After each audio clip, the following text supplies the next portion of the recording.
एक सवाल पूछा था कि एक बच्चा अगर आपसे पूछे कि पानी क्या होता है, what would be your answer? याद है आप में से किसी को? याद है ना? अब बच्चे ने, ये मेरा क्वेश्चन था, एंड द रिवर्स क्वेश्चन या काउंटर क्वेश्चन शुड बी या कुड हैव बीन, लेकिन आपने नहीं किया कि ऐसा सवाल आज तक नहीं किया कभी किसी माँ से। मैं आपसे मुखातिब हूँ, किसी माँ, आप माँ से या वालिदैन से भी, मैं खुद पेरेंट हूँ। बच्चे ने कभी पूछा है कि बाबा पानी क्या होता है या मामा पानी क्या होता है? या बच्चे ने पूछा हो कि दूध क्या होता है? पूछा है कभी? अंगूर क्या होता है?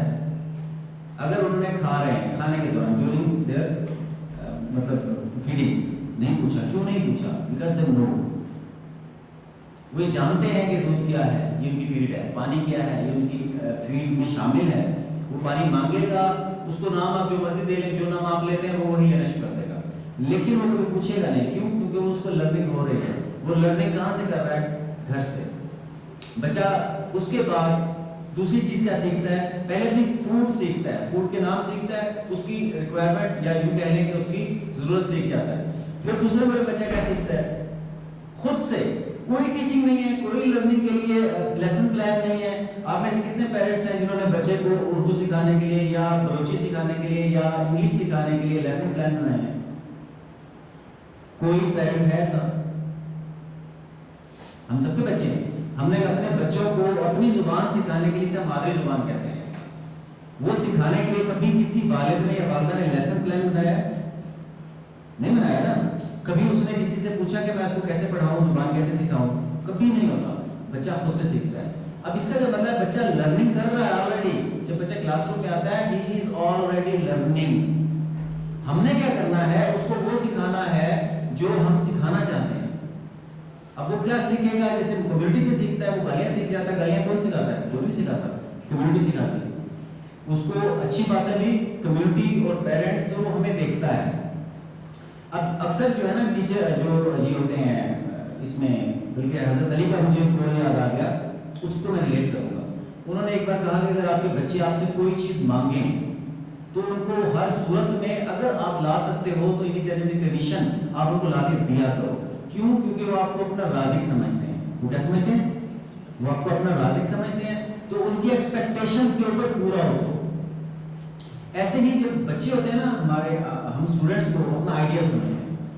वो क्या समझते हैं? आइडियल। तो जब हम वो आइडियल समझते हैं, हमारे मुंह से निकली हुई बातें, हमारे चलने का अंदाज, हमारा बोलने का अंदाज वो कॉपी करते हैं, वो सीख रहे होते हैं। They are learning. हम जो बात करते हैं, जैसे करते हैं, वो सीख रहे होते हैं। इवन के हमारे लिखने का अंदाज, बहुत सी चीजें। जरूरी नहीं कि वो मेरा ही, जब उसके ऊपर 10 टीचर हैं, उनमें से किसी ने एक ना एक को जरूर फॉलो करता है अपनी जिंदगी के अंदर भी। तो हमने क्या करना है? एक तो जब हम क्लासरूम में एंटर होते हैं, एक वीडियो आपने से अक्सर लोगों ने देखी होगी कि एक इंडिया की थी, एक टीचर है, वो क्लासरूम से बाहर आ रहा था, बहुत ही उसका सैड सा फेस होता है, लेकिन जैसे वो क्लासरूम का दरवाजा खोलने लगता है, पहले रुकता है ऐसे, रुकने के बाद वो ऐसे जबरदस्ती मुंह खोलता है, मतलब हंसने के लिए ऐसे चेयरफुल मुंह बनाता है और अंदर जाता है। ये सीसीटीवी कैमरा से फुटेज आई थी। मतलब ये वीडियो नहीं है कि टिकटॉक वीडियो नहीं थी, this was from CCTV footage of a school in India. तो वो बहुत वायरल हुई, मैंने भी देखी, आप में से अक्सर लोगों ने शायद देखी हो। तो उसमें क्या है कि एक टीचर परेशान होता है, हम हर सारे परेशान होते हैं, पढ़ाना आसान काम नहीं है, थक के जाते हैं, लेकिन जब आप क्लासरूम में एंटर होते हैं, आप चेयरफुल नहीं होंगे, बच्चे आपसे पहले थके होंगे, बच्चे आपसे पहले थका जो है ना पढ़ाई से बेजार है। इसलिए आप क्लासरूम में एंटर होते हैं, आइडियल स्टेट में होते हैं, बच्चे आपको फॉलो कर रहे हैं। आप ये सोचें इस लेवल पे आप जा रहे हैं कि बच्चे आपको देख के जिंदगी का एक करीना सीख रहे हैं। हम जो बात कर देंगे वो उसको फॉलो कर लेंगे। अच्छा भी ग्रोथ, और इसमें एक चीज मैं दोबारा से कहता हूँ कि जो अपॉर्चुनिटीज हमने उनको देनी होती हैं खुद से।